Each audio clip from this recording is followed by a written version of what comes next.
मैं मड़वा छुआने का गीत गाने जा रही हूँ। लाइक कीजिएगा और शेयर भी कीजिएगा। कैसन बढ़ैया राउर बाड़े ये अपन पापा मड़वा के खूंटी ना छिलाए। अरे कैसन बढ़ैया राउर बाड़े ये अपन चाचा मड़वा के खूंटी ना छिलाए।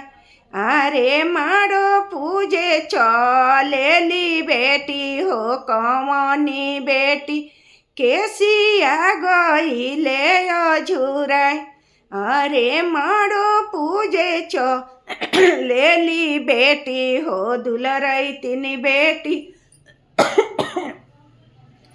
केसिया गईले अझुराय।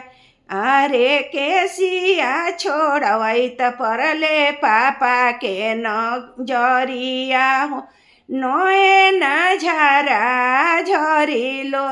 अरे केसिया छोड़वै त परले चाचा के नजरिया नोए न झरा झरिलो। अरे ई धियावा हम के कारा पसौप के ही करी है प्रतिपाल। अरे ई धियावा हम के कारा पसौप के ही करी है प्रतिपाल। अतना बचन जब सुनेले कवन दुल्हा उठेले दवन झाराय। ई धियावा पापाजी हमरे पर सौंपी हम ही करबी प्रतिपाल। अरे ही बहिनी सरवा हमरे पर सौंप हम ही करबी प्रतिपाल।